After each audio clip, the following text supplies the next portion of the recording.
Je m'appelle Martin, j'ai 33 ans, je suis français, je vis en Azerbaïdjan depuis août 2019, donc bientôt 2 ans. Bon, c'est un pays avec lequel j'ai une histoire ancienne déjà.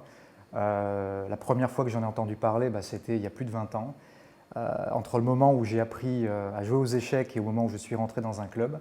Parce qu'il faut savoir que l'Azerbaïdjan, dans le monde des échecs, est connu pour être la terre natale d'une idole de toute une génération de joueurs, donc Garry Kasparov, qui est né à Bakou en 1963. À l'époque, l'Azerbaïdjan faisait encore partie de l'URSS, mais la tradition échiquienne a perduré et aujourd'hui, c'est un des plus forts pays du monde aux échecs et de nombreux joueurs font partie du top 10 mondial et résident actuellement en Azerbaïdjan. Donc j'ai entendu parler de ce pays très très tôt. Aujourd'hui, j'y réside, je suis importateur, distributeur de produits alimentaires, donc chef d'entreprise, auto-entrepreneur. C'est un pays dans lequel je me suis rendu plusieurs fois à titre professionnel avant de décider de m'y installer. C'est un pays, c'est très difficile de savoir de quoi on parle lorsqu'on n'y a jamais mis les pieds. C'est-à-dire que pour la plupart des gens, c'est un pays quasi inconnu. Beaucoup de gens en France, par exemple, ne savent pas où le situer sur une carte, par exemple. Ou alors ils entendent, ils ont cette image qui est fortement véhiculée en France d'un pays, un producteur de pétrole, un pays superficiel, un petit peu à l'image des pays producteurs de pétrole et de gaz du Golfe, pays arabes du Golfe, donc des pays sans histoire, sans réelle culture, où l'argent coule à flot, corrompu, etc. Seulement connu pour organiser des grands événements nationaux, enfin des grands événements internationaux, par exemple, ce qui se déroule actuellement à Bakou, le Grand Prix de Formule 1, ou des événements sportifs type Coupe du Monde de foot, Jeux européens, ou encore l'Eurovision, comme en 2012. Donc ça, c'est l'image générale qui est véhiculée traditionnellement en France, donc un pays un petit peu mystérieux, un peu inconnu. Ça, c'est, on va dire, l'image la moins pire. Après, vous avez aussi l'image d'un pays avec un nom un peu exotique qui rappelle un peu certains pays d'Asie centrale ou certains États faillis comme l'Afghanistan, etc. Donc des pays pas très fréquentables, un peu instables. Donc ça, c'est l'image générale que l'on colle à l'Azerbaïdjan. Donc tant qu'on n'a pas mis les pieds dans ce pays, c'est très difficile de se rendre compte de quoi on parle. La première fois que je m'y suis rendu, c'était en 2015, juillet 2015 exactement. Et j'ai été frappé parce que je m'attendais notamment à un pays un peu plus, encore très imprégné de soviétisme, beaucoup plus russophile et russophone, même si les relations avec la Russie sont plutôt bonnes et que le russe est encore très pratiqué. C'est un pays qui a sa langue, qui a son histoire et qui ne veut absolument plus être assimilé logiquement à l'URSS. Donc ça, c'était la première surprise. Ensuite, c'est un pays intéressant que je qualifierais d'inclassable parce qu'on a le sentiment, on sait qu'on n'est pas en Europe. En revanche, on a quand même des repères forts, des repères, c'est pas le dépaysement total, mais c'est assez intéressant, c'est on se sent dépaysé tout en étant quand même dans une certaine zone de confort. Bon, donc ça, c'est intéressant. Après, l'image ces derniers mois, après la guerre des 44 jours, pendant laquelle l'Azerbaïdjan a libéré ses territoires occupés pendant 30 ans par les séparatistes soutenus par l'Arménie, l'image qui a été véhiculée dans le pays, en France notamment, était absolument, est toujours exécrable. Aujourd'hui, on parle non seulement d'un pays, comme je l'ai évoqué précédemment, donc d'un pays corrompu, superficiel, bling bling. Le surnom qu'on lui donne souvent, c'est l'émirat du Caucase, donc ça montre à quel point. Donc ça, c'est le qualificatif qui ressort. Mais au-delà de ça, on parle d'un peuple, d'un pays génocidaire qui serait totalement dépendant de la Turquie. Donc effectivement, il y a des liens très forts avec la Turquie. La Turquie est très présente. Enfin, au niveau culturel, les deux langues sont mutuellement intelligibles. Vous avez beaucoup de liens économiques, diplomatiques, historiques anciens entre la Turquie et l'Azerbaïdjan, mais l'Azerbaïdjan n'est en rien un protectorat turc. Donc c'est extrêmement problématique d'entendre ça en France. Donc je me trouvais en Azerbaïdjan pendant ces événements d'octobre-novembre dernier. Donc il faut savoir qu'on était encore en pleine crise du Covid, donc il faut imaginer fermeture générale des frontières. On n'avait pas forcément la possibilité de sortir du pays, mais c'était assez intéressant d'être sur place pour pouvoir véritablement témoigner de ce qui se passait, de pouvoir avoir un regard un peu aussi extérieur de ce qui se passait. Et j'ai été particulièrement attentif aux discours qui étaient véhiculés en France au sujet de ce conflit. Et j'ai été témoin d'une véritable campagne de désinformation qui prétendait que l'Arménie était agressée, alors qu'en réalité l'Azerbaïdjan menait une guerre sur son propre territoire contre des forces occupantes qui étaient présentes sur son sol depuis 30 ans. Donc ça, c'était la première chose qu'on pouvait entendre, donc première désinformation. Donc d'un pays qui agresse un autre pays, un pays, bien sûr l'Arménie, avec lequel la France, nous avons des relations très étroites, donc forcément ça a eu un certain retentissement en France. Ensuite, l'implication de la Turquie. Bon, il faut savoir que le calendrier n'a pas aidé. Nous avons eu des problèmes, des tensions diplomatiques assez importantes avec la Turquie en Méditerranée orientale, notamment, quelques mois auparavant. Et la personnalité d'Erdogan suscite beaucoup attise beaucoup de tensions entre nos deux pays. Enfin, il y a véritablement quelques difficultés à ce niveau-là, et on a tout de suite voulu voir dans cette guerre une tentative de la Turquie de chercher à s'étendre encore un peu plus, de renouer avec l'Empire ottoman, etc., etc. On a aussi beaucoup parlé d'un État azéri qui aurait besoin, d'un gouvernement azéri qui aurait eu besoin à travers cette guerre de se relégitimer. Donc ça, c'est ce qu'on véhiculait beaucoup. En réalité, ce qu'on pouvait observer sur place, c'était une formidable cohésion nationale.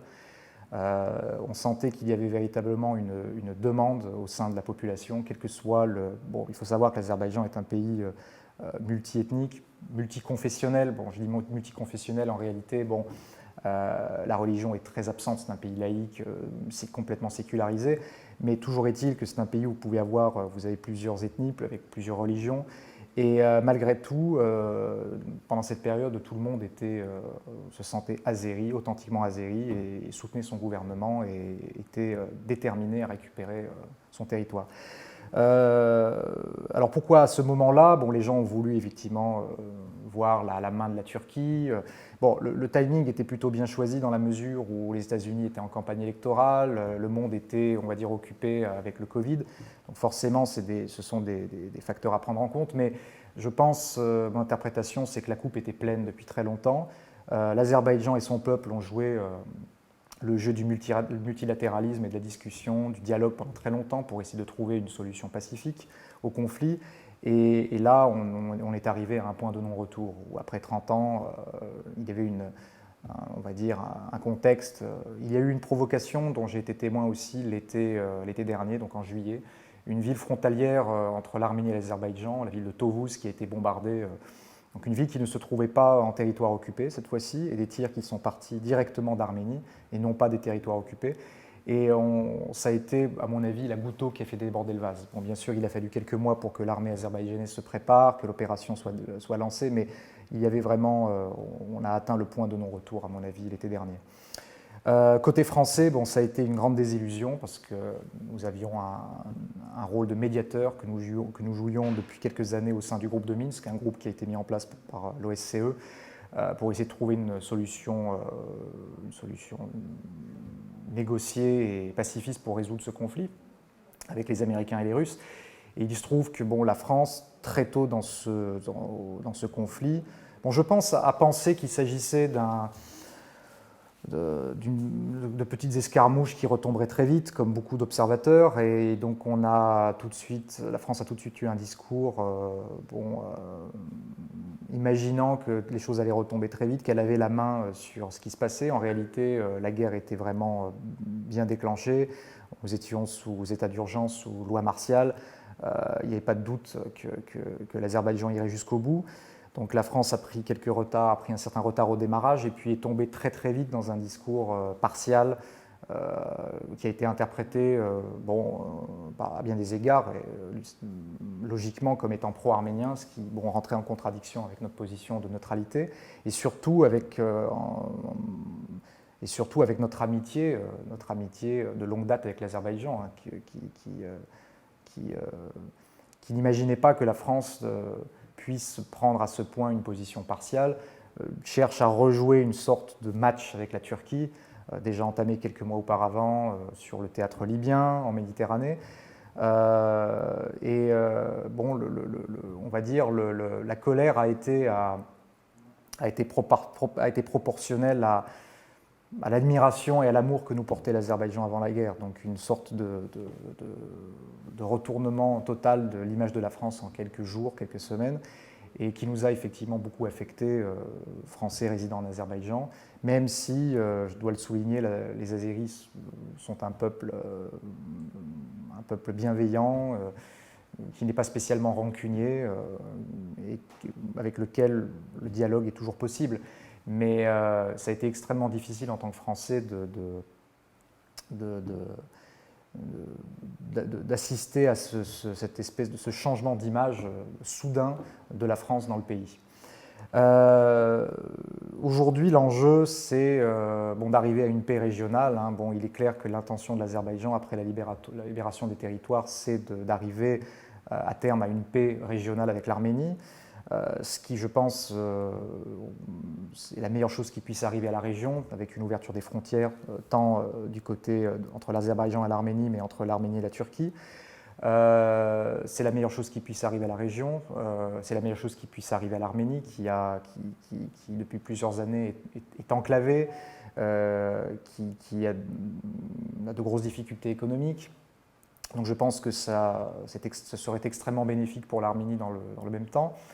L'enjeu, c'est également le retour des réfugiés, du quasi million de réfugiés azéris dans leur terre natale. Donc il y a tout un programme de déminage qui est en cours, qui est très problématique, car l'Arménie refuse encore de révéler les emplacements des mines. Donc le repeuplement de ces régions, le redéveloppement de ces régions va prendre encore un certain temps. On sent bien que l'Arménie, que certaines forces en Arménie, on va dire les plus radicales, n'ont absolument pas envie d'aller vers une paix durable et jettent de l'huile sur le feu. Hélas, elles ont beaucoup de relais dans notre pays, en France, et ça n'aide effectivement pas à ce que la région puisse retrouver une stabilité.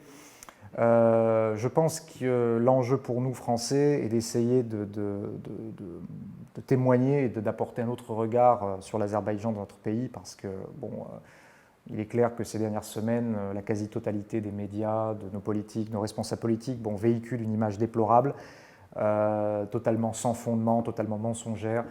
Et je pense que c'est notre devoir de témoigner, de la réalité, hein, qui est tout autre. Je pense que beaucoup de Français gagneraient à se rendre en Azerbaïdjan pour constater par eux-mêmes de ce dont il est question. On parle souvent d'une dictature effroyable.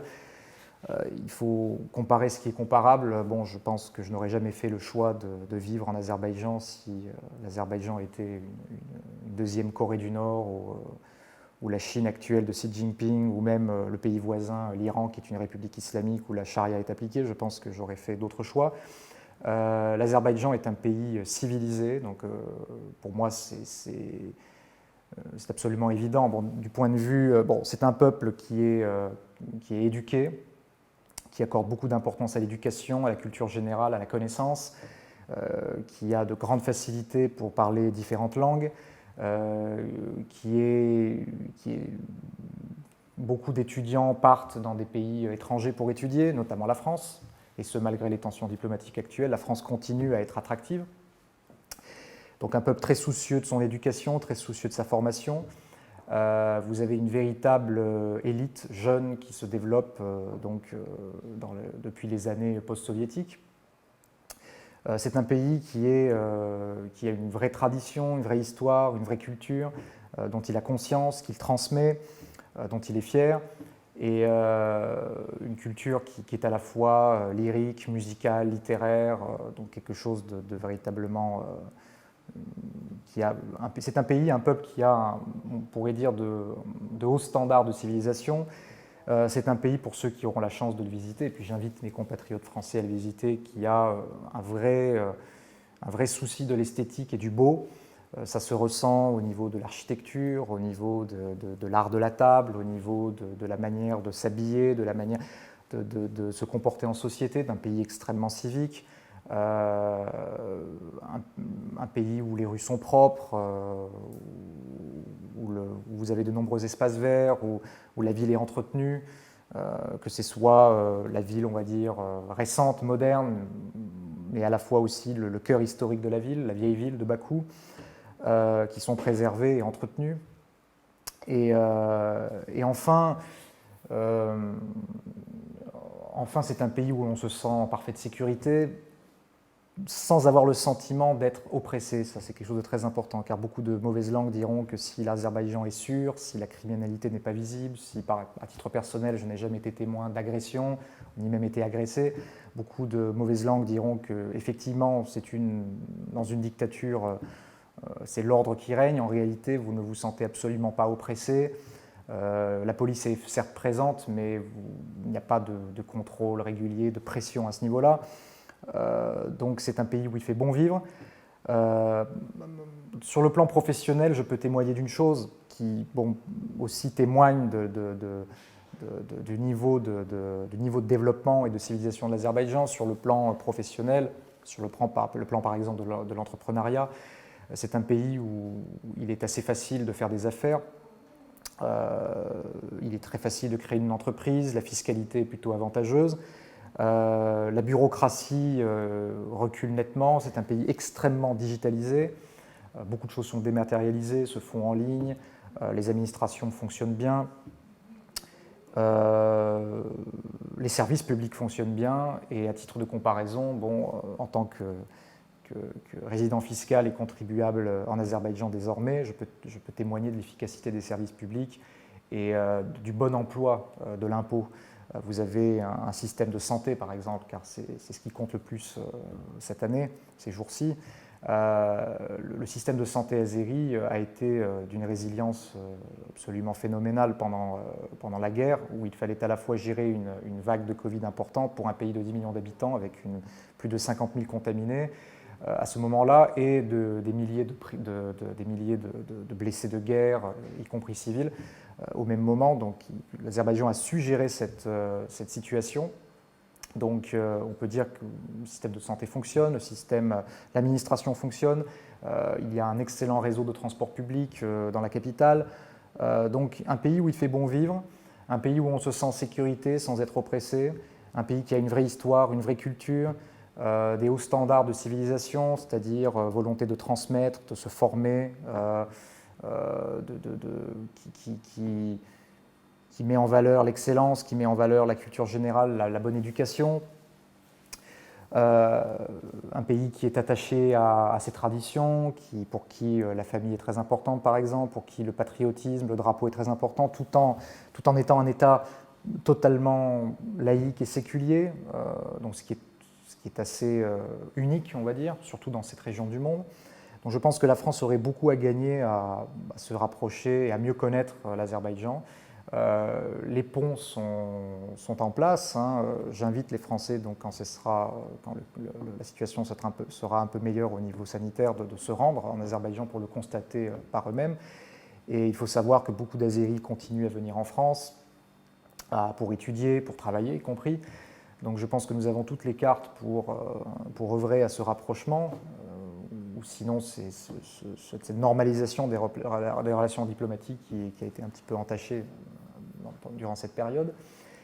Et je pense que le dénigrement auquel nous assistons n'est absolument pas la solution. Je ferai remarquer que beaucoup de commentateurs en France sont des personnes qui n'ont absolument aucune légitimité à parler d'un pays qu'ils ne connaissent pas. Je suis frappé notamment de voir des Français d'origine arménienne s'identifier à l'Arménie alors qu'ils sont des Arméniens parfois de 4e génération, qu'ils parlent de l'Azerbaïdjan comme un pays à jamais ennemi, à jamais hostile. Je pense que la France, la diplomatie française et la classe politique française ne doit pas être l'otage de ces franges radicales. Et je ne pense qu'ils ne rendent pas non plus service au pays qu'ils prétendent défendre, qui a besoin de stabilité, qui traverse une période très très difficile avec des élections parlementaires prochaines. Et je pense que la France doit retrouver une position équilibrée. À ce sujet, nous avons, avec un groupe de Français, co-signé une lettre que j'ai rédigée à l'attention d'Emmanuel Macron, président de la République, à l'occasion de la fête nationale de l'Azerbaïdjan le 28 mai. Nous espérons que ce genre d'initiative contribuera à normaliser nos relations et ce n'est qu'un début. Nous avons beaucoup de projets, notamment pour essayer de mieux faire connaître l'Azerbaïdjan qui souffre justement de cette méconnaissance en France et nous allons tout faire pour y œuvrer.